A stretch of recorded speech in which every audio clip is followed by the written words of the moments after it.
Good afternoon, everyone. A few things at the top, and then we'll get right to your questions. The Department of Defense continues to work closely with FEMA and the state of Hawaii to support the ongoing federal and state response to the Maui wildfires. Nearly 700 DoD personnel and 157 Coast Guardsmen are currently engaged, and the U.S. Army Pacific Command and Joint Task Force 5 are actively conducting the 8 approved mission assignments they've received from FEMA.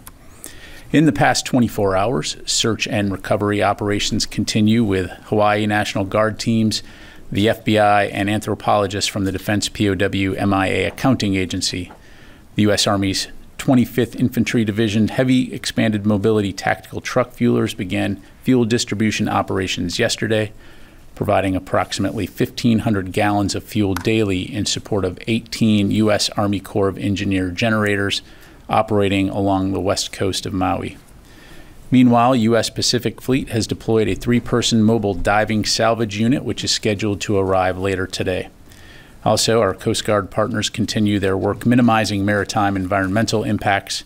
Coast Guardsmen recently partnered with Maui fire dive teams in Lahaina Harbor, and that operation is scheduled to resume today.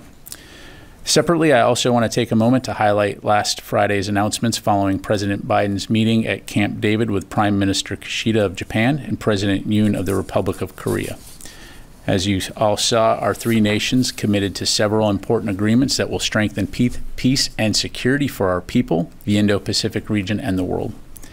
On exercises, our leaders committed to a multi-year trilateral framework that includes annual multi-domain trilateral exercises, and this follows recent successful trilateral ballistic missile defense and anti-submarine warfare exercises among our 3 militaries. On ballistic missile defense, our 3 countries will activate by the end of this year a data sharing mechanism to exchange real-time missile warning data that will improve mutual detection and assessment of DPRK missile launches. This follows the commitments that our leaders made together in November of last year, as well as an important meeting by Secretary Austin with his Japanese and ROK counterparts in Singapore in this June. On enhanced information sharing, our 3 countries will leverage existing secure lines of communications, and we continue building and institutionalizing our respective communication channels. This will enhance our trilateral security cooperation in the region in the face of North Korean provocations and improve information sharing and policy coordination in the future. All of these agreements underscore that our relationships with Japan and the ROK are stronger than ever. That's why Secretary Austin issued a statement last week celebrating what he called a, quote, historic day for the United States and 2 of our closest allies.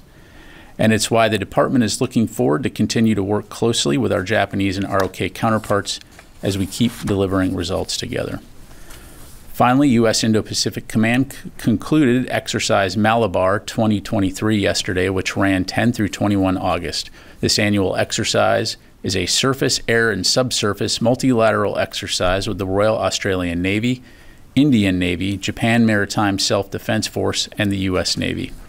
This year's exercise was comprised of a harbor phase and a sea phase encompassing a wide variety of mission sets to develop the participants' capabilities in integrated air and missile defense, combined undersea warfare, anti-submarine warfare, combined strike, maritime interdiction operations, visit board, search and seizure, and combined live fire.